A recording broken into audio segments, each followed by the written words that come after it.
This is the UC Hunting Properties Podcast, your home for all things recreational land. Our goal, to help you stand on your investment. Hey guys, before we get into the episode, letting you know we're dropping my moose hunt video on our other channel. Everything's in the description below. Click on that and give it a watch. Let's get into the episode. Hey guys, welcome back to the UC Hunting Properties Podcast. We're going to start a multi-part format, I guess, with our buddy Sam Bilhorn and his company, Whitetail Partners. They're coming off an incredible year. If you didn't catch it, we had Sam on a while back and really, kind of took a deep dive into Whitetail Partners and what they do and who they are and where they're doing business. But if you're not familiar with those guys, go give them a look. Go give them a follow. They got the social media channels. Each of their consultants, obviously, you could follow for your respective region. They have a YouTube presence with their podcast. There's a lot of knowledge coming out of what Whitetail Partners is doing, and it's exactly why we pick them to be our partner. And we love it. Sam's on the real estate team. He's one of the UCHP guys. He's expanding that. He's growing it, and we're going to make this multi-part. We're gonna leverage Sam and his team and their expertise to bring you insight into land management, habitat improvements, maybe even best practices on why, when you're looking at a farm, what to be looking for. So all of that said, Sam, welcome back to the podcast. Yeah, Kurt, thanks for that generous introduction. And yeah, it's been a great partnership. The UC team, Whitetail Partners, I think complement each other really well in the things we're doing and clients we're serving nationwide. It's a ton of fun, and it's great to fill out that full life cycle for people with a property, helping them buy it, design it, build it, hunt it, sell it, whatever they need. Right. It's been great. And watching that success is cool. Sam, I've only known Sam now for, I don't know, a year and a half or something like that, probably since we met each other. But yeah. Sam, I know you're super humble and you don't talk about, what that business has done and how fast it's moved and how you've kind of, I guess I'm going to say you're the grand wizard of that expansion, but there was a lot of thought and reason behind it. At least touch on your guys' successes coming out of 24, because what I really want our listeners to understand is the scope and scale that you guys are rolling with. I mean, it's big. I mean, I don't know. I mean, I don't know the numbers inside out in that industry, but like, you are one of the larger firms offering these services. Mm-hmm. Well, thanks for that. And yeah, just to hit on it. So one of the things that makes us different is we have regional experts. There's some other groups out there, either individuals or small teams, that work to consult and try and cover these areas.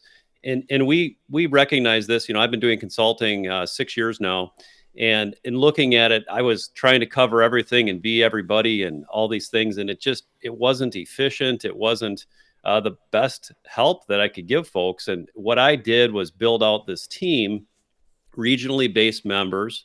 We're up to 9 now, serving really anywhere in the country, but obviously with whitetails, the eastern half of the country mostly. And we are regionally based so that we can be close logistically, as well as know the topography, the soils, the conditions, the culture, all those things that go into making a good hunting plan. Yeah. And that's really the model we selected. Now, as far as our growth, from 2-3 years ago, we were just starting out building this team. We started off initially with myself and 4 others. Now, as I said, we're up to 9. And this past season, we consulted on just over 200 properties. And when I say consulting, both consulting, planning, and land management, over 200 properties, over 30,000 acres, and we covered properties in 25 different states. So yeah, we are expanding, growing, and helping a lot of folks, and it's been a ton of fun. And I guess thank you, number one, for that, Sam, because like I said, that's impressive coverage. It's what you guys are doing is great, and I just want to chime in. Sam worked directly with one of my close friends that bought a farm in northern, or I guess I would call it central north or north central. Mm-hmm. Yep. It's not like up in the Ooper land, but it's getting there. It was north of Stevens Point, and great friend of mine bought a farm up there with all the right intentions, right? It's kind of, he wants it to be his legacy farm and where he can bring his friends and family and hunt. And he's absentee. He's not going to live there. At least now he's not going to live there. But Sam went in there, and I got to be almost the outsider watching how it happens. And blown away is probably an understatement. But the level of detail and the tools you guys are using and the resources you then give back to the landowner, I'm just going to say it's second to nobody. And I say that with some pretty decent experience on the consulting side, but also I've reviewed a lot of other consulting plans for clients. And what you guys are doing, Sam, I'm telling you, is far beyond what most consulting firms are doing. So that's not a rip at anybody. It's not, I'm just saying the style and how you guys are doing it, I give you huge props. And if somebody isn't familiar with you guys, they need to get familiar if they're serious about managing their property.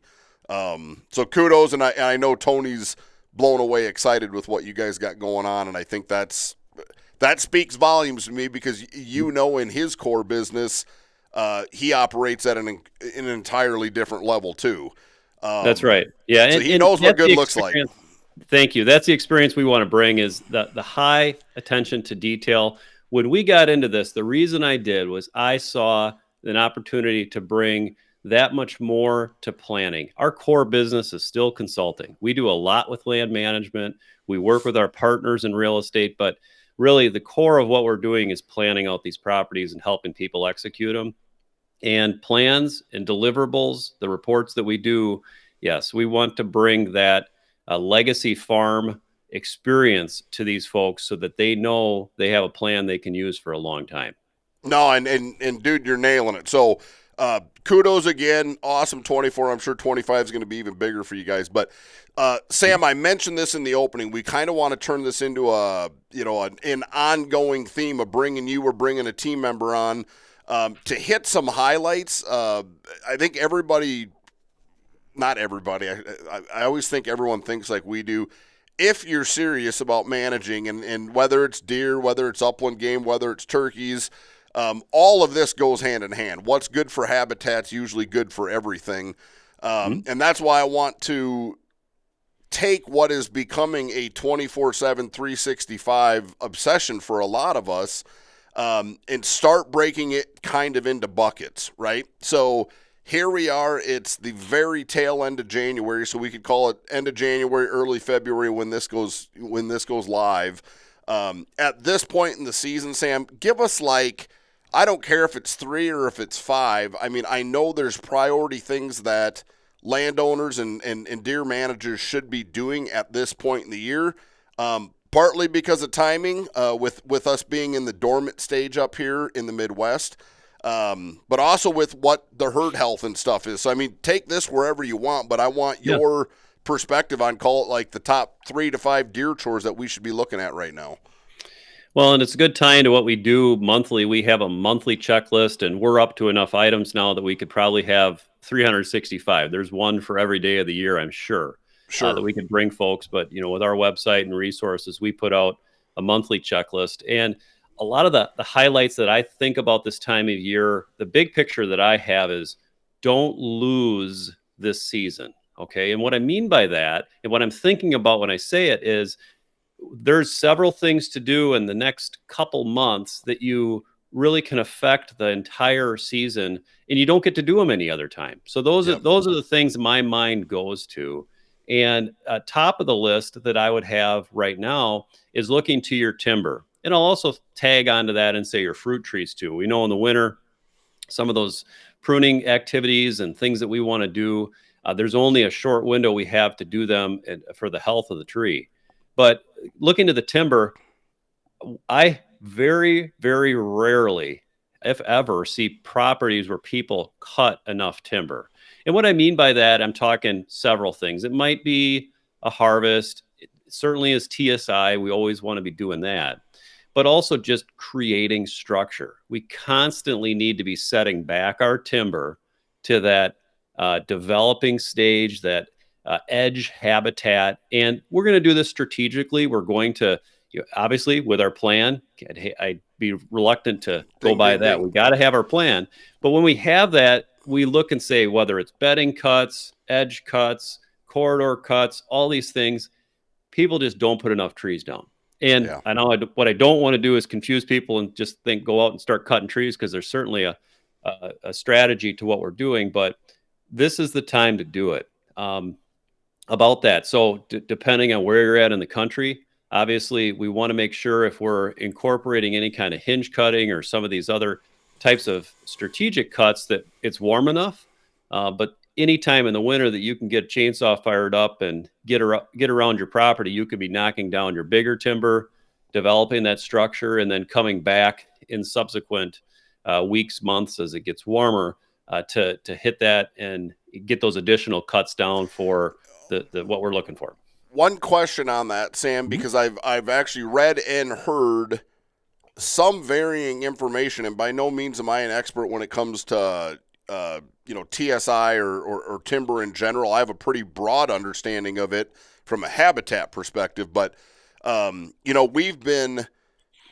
here in Northeast Iowa. Obviously, you're in central Wisconsin. It's been unseasonably warm here this week. I mean, I think yesterday we were, in like the low 50s, which was, kind of blow your mind for the end of January. But any concern, Sam, with, if a guy's heading to the woods this weekend and we've had a warm-up this week, it is predicted to get cold again in the next 10 days.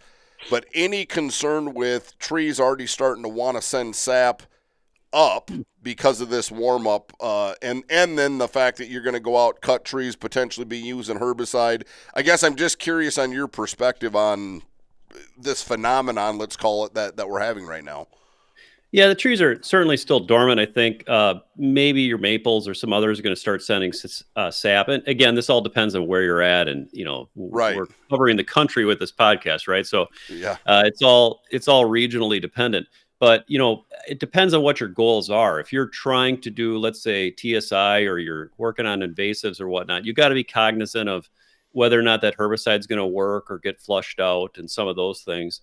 But one of the things I always think about, I mentioned warmer temperatures, but I'll explain why, is I'm an advocate more and more of doing flush cuts and regeneration and some of that. I still do think there's a place for hinge cuts, but you need to have warmer temperatures. If you're trying to cut frozen trees, the only thing you should be doing is putting them on the ground.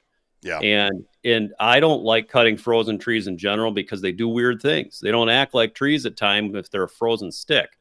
And it's one of the things is more and more careful as I get older, right? Is that I'm looking and reading trees in a certain way that I say I'd rather wait until we get into more consistently warm temperatures for those timber cuts. And when I mean warm, I'm talking early spring, right? Yeah. I'm not talking green up yet, to be doing those cuts, because then if I am going to incorporate hinge cuts, trees are more flexible. Yep.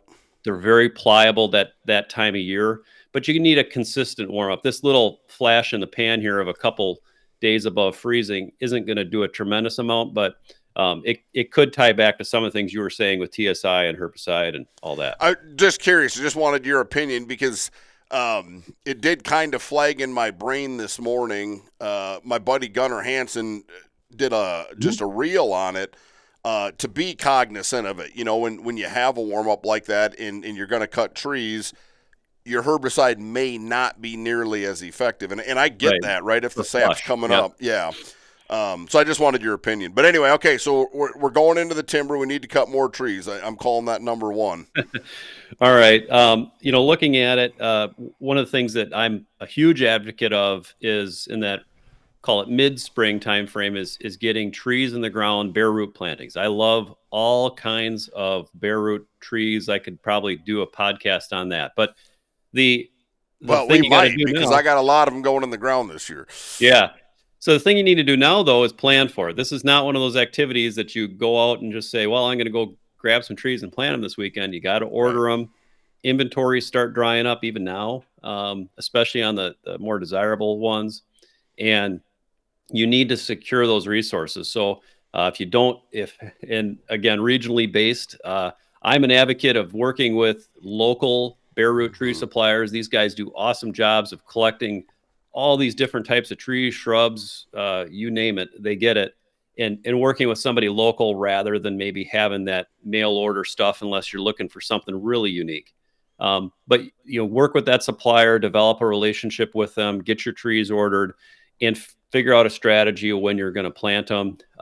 And be flexible too. If you're not familiar with it, you get that call, you got to run, get your trees, you got to get them in the ground. I mean, it can be a little bit of a fire drill at times, but there's few things as rewarding as seeing trees growing on your property that you planted. And for those of us who do it a lot, it's really amazing to watch a property transform over the course of time. Perfect. Now, Sam, I was going to ask you, what do you deem as the best process for planting a bare root tree? And I'm part of this is for purely selfish reasons, because I know numerous guys, and I guess let me back up to come forward. My experience, and I have planted quite a few trees, I've used, especially in the timber, like the potato fork, kind of do the wedge, push it forward, tree goes down, pull it out, stomp it down, move on, right? Okay, so that's basically my experience in the timber. I'm just curious because I've had buddies using the little mini augers, on the Milwaukee drill. Basically, they're coring a hole, trees going in, they're kicking the soil back in, and I'm just curious. You've done a bazillion of these. Yeah, so there's any number of ways of doing it, and really the best method depends on what you're planting. So the Milwaukee drill bit, for some that are planting plugs and plug trees and timber, those are great too. Higher survivability, easy to plant. That's a fast and efficient way to do it. In timber plantings, I like to use smaller trees because they're easier to go on the ground. Oftentimes when you're trying to dig, you're in roots, or you got other difficult soil conditions you're dealing with. The dibble bar or potato fork, as you talked about, that can work with really small ones. A lot of times when I'm talking about bare root trees, though, I'm talking about 2, 3, 4 foot trees with roots on them that are 12, pretty 18 big. Inches. And, these are bigger trees that when I'm thinking more open field development, you're putting trees in open areas, you're turning a former ag field, even an acre of it, into, or a pasture area, into better habitat. And so in those types, you're talking a bigger auger, or we do them by hand. We just shovel soil. It's easy in the spring when you got a bunch of people to dig those holes, but you're digging a bucket size hole, and you gotta loosen up that soil. And it is very important to get the roots in properly. It's easy to just shove them in the hole and have half those roots pointing up, and you got to be careful on some of those things and do them right. It's better to plant fewer trees and do them well. Right. Yeah. And then obviously if you're looking into like reforestation or heavy plantings, if you can get a tractor in there to do it with a spade, that's the way to go. Cheater's route. But I've done it, right? I mean, that's it's pretty acres handy. Of trees, though. Yeah, rows and rows and rows. Yeah. Yep.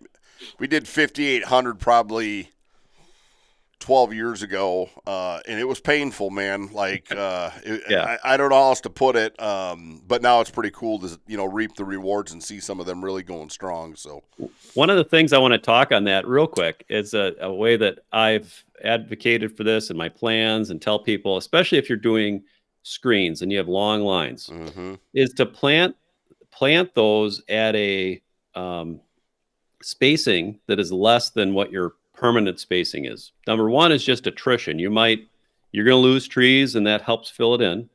Number two is you can move them. Skid steer spades are fantastic. And sometimes if you want to go plant a tree next to a food plot, you're talking about caging and protecting and all this other business that just isn't any fun, and it's expensive. Whereas you can move a tree in 10 minutes with a skid loader that's a 6 or 8 foot tall Norway spruce, for example. You can go move that thing and have high survivability because it's in your nursery. Those long lines become your nursery that you can steal and put them into your habitat. No, that's I'm glad you mentioned that. I just last season I had a buddy take a tree spade, and he literally went out and plucked random red cedars all over his farm, right? And moved them and strategically put them, to create a screen. So your concept of pulling from a row or overplanting a row, knowing that you can do that and you're going to lose some. And then you can even fill in your screen. Let's say you lose 3 in a row. Well, go down where you got a bunch more and just bring them back. And that way you have an even age stand. I'm a perfectionist, and I hate seeing these stands you try to fill in. No, don't do that. Just overplant them and then space them out 5 years Steel, later when you right, need to. Yeah. right. Yeah, you can always cut one down. It's a pain in the ass to put one in, right? So Yeah. Yeah. I'd hate to having to do that, but you certainly get to a point in a screen that you need to. you're talking about screens. We've used giant miscanthus on a lot of our Hmm. properties to create, what I consider permanent screens. And Hmm. we won't get into the goods or bads or whatever giant miscanthus. It's a tool. Use it accordingly. One way we figured out how to do that effectively and as fast as I can think, because again, to a listener, you're planting a rhizome, right? You're planting a chunk of root Right. about every 18 inches, give or take, and you're going to have anywhere from 3 to 5 rows of this to have a screening effect. Hmm. And when it gets mature, by year 3, you're looking at a 10, 12-foot screen. It's pretty awesome stuff. All of that said, what we did was take a walk-behind trencher, Sam, and we set Hmm. it at like 2.5 inches. And I think they recommend miscanthus go in 2, 3 inches, something like that. Hmm. My experience is it's not real picky. It's pretty hardy stuff. But, Get dude, it in the dirt. yep, all we did was take the trencher. We flagged it, so that you got a visual. And then we did our 3 trench lines. And then Yep. you could just walk down and literally throw the plugs in. And then we back drug it with our skid loader. Hmm. Bingo. Yep. Fastest way I've found to do it. I don't know how you guys have done it, but Yeah, a variety of different ways. I think similar to what you're saying, we've done just tilling it up. And, it all depends on the soil type because you're working in the spring. You might get into there and it's just mud and tough. yeah, And, there's only so many ways you can go about doing that. But if you can work the soil, tilling it up or disking's okay, but the finer the better. And then agreed. just dragging rows, even as simply with a hoe. I know it sounds basic, but you can move pretty quick and develop that little channel, dump it in Yep. there and work it over. And then, yeah, we always just drag it, call to pack it, kiss it goodbye. Bye-bye. Yeah. Yep. Okay, enough on giant miscanthus. Moving on. We got trees and tree planting. What else this time of year are we mission critical on, Sam? So again, I want to be done in the timber when buds are popping. I mean, in general, on my property, I don't want to go in that timber again. Yeah. Number one is it doesn't look like it's going to look in hunting season. And I want to be able to look at things and say, this is the way I want to see it next October. And what does that mean? Corridors. So, we're developing on well-developed properties. We have defined deer routes that are your highest travel patterns. We want to make sure they're cleared out. Perhaps if you're cutting them for the first time, you can certainly do that. That's one thing you can do into the summer, and I'll swing back on that in a minute here. But getting maybe some additional cuts done, clearing them out, and then your tree stand setups. Everybody usually thinks, well, I need to make sure I check that before season. All your check before season should be is that it's safe and nothing really grew that, is in the way too much more. But it is, if you go in there to see your stand for the first time, or for those who take them out and put them back up, you're going in and you set things up and you're tempted to over trim. And I Yeah. think that's always a common mistake is you put so much down and then you got that all the leaves on trees. It looks very unnatural when when everything else starts to drop and they're still there. So I want to get all that stuff done before season hit or before green up hits That and that's make sure I'm done. that seems simple, but you're so right, Sam. Like before green up, it's gonna look just like it's gonna look in the fall. So Hmm. yeah, I'm with you 100%, and I'm guilty as charged on probably doing that too late. And to your point, and then the leaves come off, and you're like, holy shit, I'm naked up here. Hmm. This is the time of year to do that. And the one other little tip I would throw out there that I've started to incorporate the last few years, as I'm doing timber work, in February, let's call it, I do try to pop all my hang on stands. I go up Hmm. and pop the ratchets, and if it's a folding pressure stand, which most of them are, like you folding the platform creates the tension. I'll fold, at least semi-fold the platform up to take the pressure off, and I just Hmm. break my strap loose. I'm not like Yep. taking it off. I'm just breaking it loose. And then what I find almost always is when I do my loop back around in September for kind of the final safety check, They're tight. it's taunted itself up because the tree's grown ever so slightly. So at that point, I make my final adjustment, crank the platform back down, but not saying to not change ratchet straps on the regular, but I do think that makes the longevity of that ratchet strap a hell of a lot better for a lot longer. No doubt, no doubt, and I think one of the things we've gone to is even just taking a Sharpie. Some are black because it's hard to see, but you can get a silver one and just write the year on that strap. So you know how old it is, and throw them away often is what we always say. So, yeah, for as cheap as they are, I don't know why anyone chinches on not having double straps or at least a new strap at least every couple seasons. Right. But one of the things that I wanted to bring up with all the cutting and get it done before green. Well, not all of us are able to do that, and that happens. We all get busy and all that. But one of the things that if you can't, especially with the corridors, and this is what I wanted to swing back to, is do some layout, get some marking ribbon, and basically go through and lay out, showing yourself, this is where I wanted to make this route. This is what I wanted to do. It's very apparent now. Once green up occurs, trust that ribbon rather than trusting what you see, because it becomes difficult and you start cutting too much. What other nuggets do we need to worry about right now this time of year? One of the next things that I would have with this is it goes to the growing season, is that you want to make sure you don't miss. If you're planting warm season grasses, that is a long process that you need to approach wisely. And what I mean with that is, on your first year of doing it, if you didn't get your soil prep done right, make sure you're taking time to do that, whether you're going to do that prep in spring or spend a season spraying it and getting the weeds under control and whatnot. It is far better to take the long route on warm season grass plantings. If you have a plan and you're going to start turning some ag fields into habitat and open field development, you can frost seed right into that, or if you have the resources to get a drill, you want to take advantage of that first year that you have that weed controlled soil from the ag field and get those things growing. That is a top priority. If you're trying to do warm season grass plantings, you got to make your moves now. Ideally, you might have made some moves last fall if you needed to get soil prepped, but even still, you can accomplish that and get this season, tying it back to the beginning. Don't lose this growing season. You're doing those things and doing them right. Also recognizing, what, I need to spend a year. This is out of control, and I need to spend a year working on getting this under control before I even attempt a planting. We just got done this last week, and we pruned, I don't know, almost 40 apple trees on our property. And, that is a major piece to the health of them. We spend so much money putting them in the ground and protecting them and hoping and praying they don't die. Right.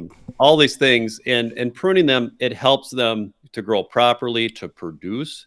You can become a pruning expert, I think pretty quickly. Those who are probably really good at it would shrug right now, but you can get the basics down. And these are trees for your whitetail property. You want them to produce, and maybe even restore other ones. You discover some old trees. Oh, hey, how can I revive this thing? You can do some amazing things to old mature apple trees to help them produce again. I've talked with some people that I work with and the clients that we serve, and as they brought these trees back, I had a guy shot a 160-inch deer over his apple tree this year that hadn't produced in a decade.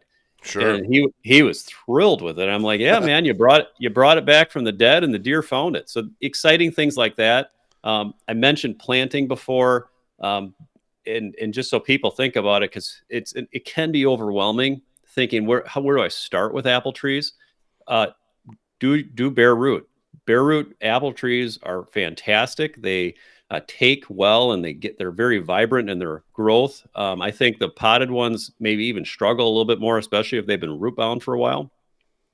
We do all bare root apple tree plantings, and I think looking at getting those in the ground Um, Pick a wide variety. You get all kinds of them. Get ones that drop early, drop late, small apple, crab apple, larger apples, different types. Look at your temperature zones and see, maybe I'm on the edge of this one. That's okay. Maybe I'm on the edge the other way. I'm going to pick a whole bunch, because you never know which ones might be the one that really help your property and become successful over the long haul.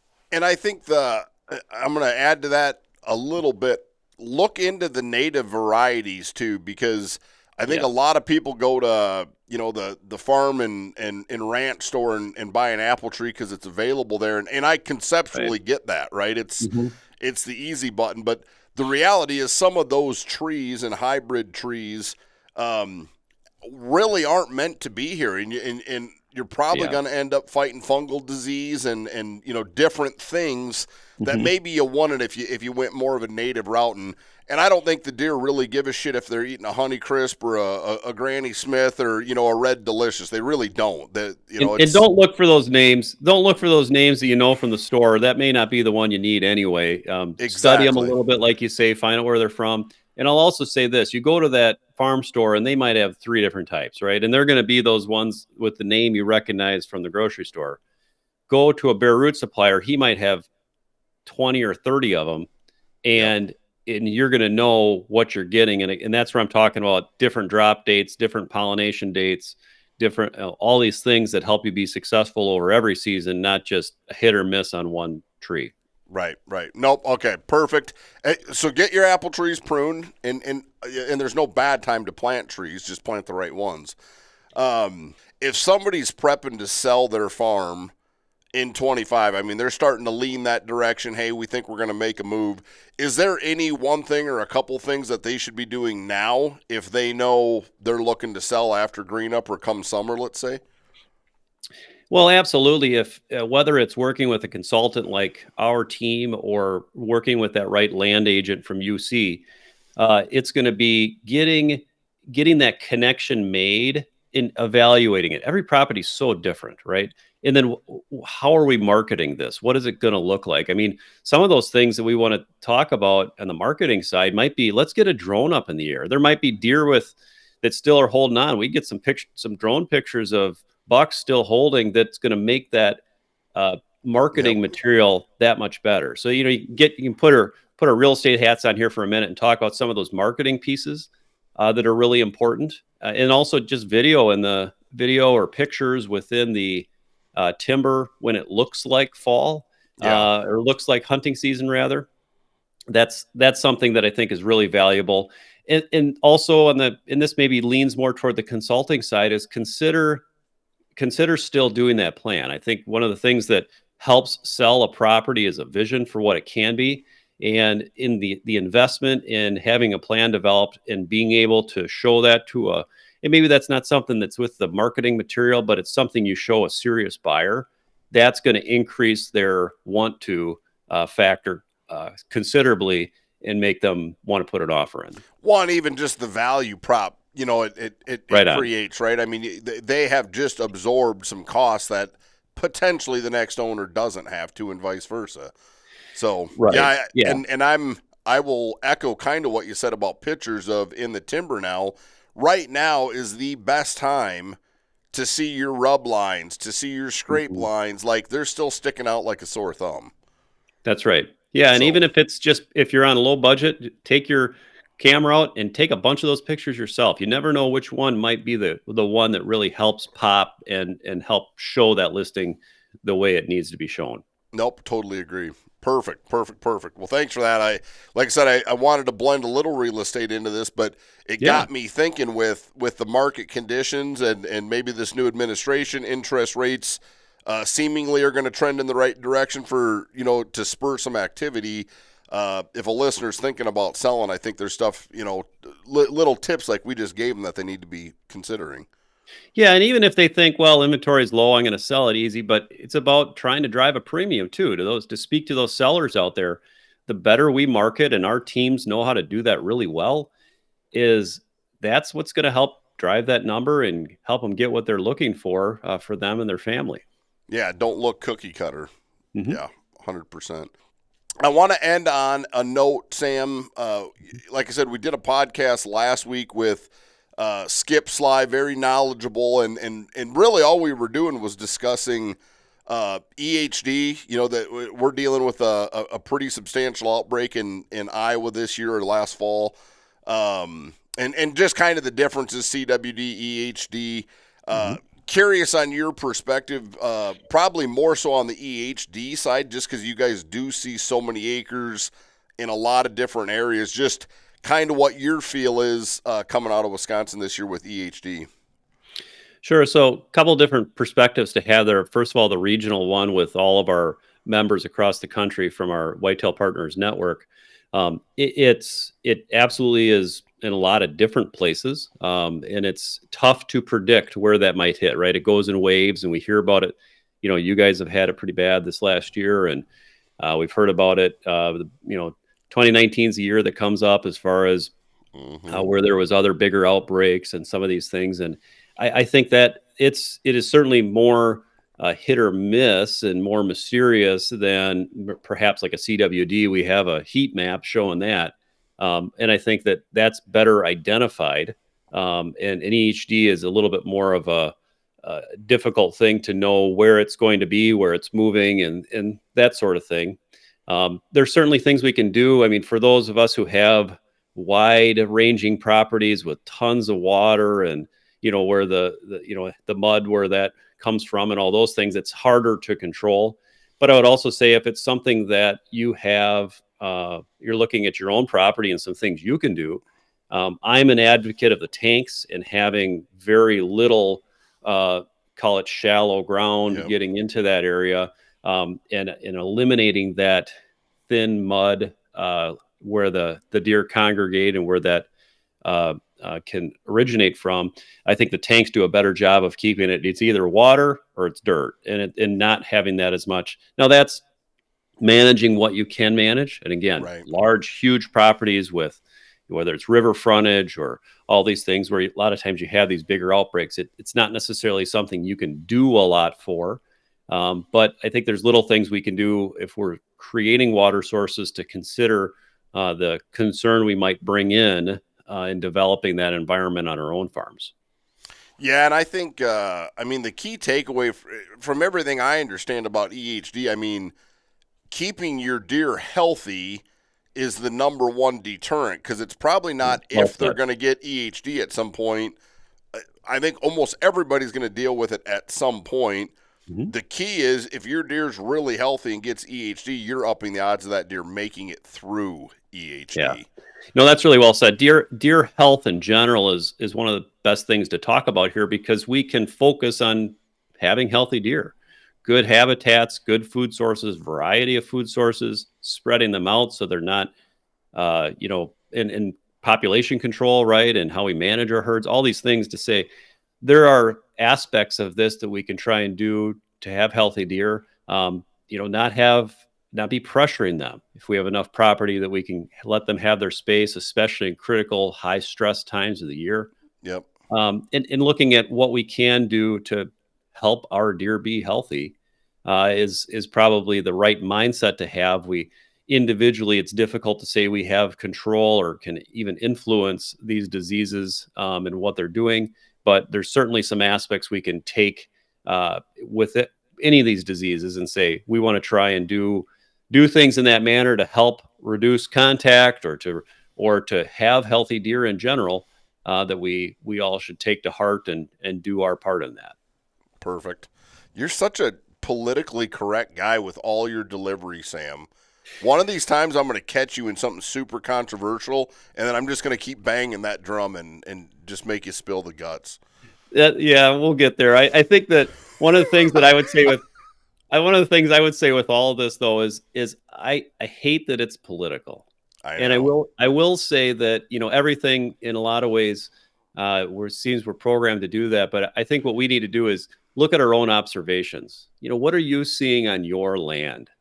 And whether that's like, for me, I'm in the middle of CWD, and I see things that I look at, and that affects how I'm making decisions about the things I put on my land, how I hunt and how many deer I harvest, and some of those things. And I think if we're all being stewards of what we see, we are going to help the deer where we can locally, and that'll help everybody within the region. Yeah, it helps the bigger picture, no doubt about it. But and that's a topic we may tackle another day. I mean, I'd love to visit with you on, kind of the last couple decades of CWD with your farm being, to your point, in the epicenter of the good, the bad, or the ugly, however you want to look at it. But like I said, that's probably another episode because I could go long and hard on that one, I think. But anything else you want to leave us with, Sam, before, like I said, our goal is to get you back about every month. I think we're going to do something habitat and land management related from Whitetail Partners. So unless you got something else, we're calling it a day. Yeah, one last thing I got to plug here. We're sitting end of January, coming into February. Getting that planning done before green up is the best time you can. I mean, we can do planning at any, every month of the year. But if you're interested and all this stuff sounds great, but you're not quite sure how to put it together, reach out to us so we can help you sort it out, make that plan, and get you pointed in the right direction. It'll save you time, money, and give you a vision for what you need to do. No, perfect. And we'll obviously put your links and stuff up when the podcast drops. So same thing, as always, everybody, thanks for listening. We appreciate the support. Like, share, follow, subscribe, all the good stuff. Check out Whitetail Partners if you haven't already, and we'll catch you next time. Thanks, Sam. Thank you, Kurt. Guys, thanks for being here for this episode. Love sitting down with Sam. There's more of that to come. Just a reminder again, Moose Hunt video is dropping on the other channel. Get over there and give it a watch.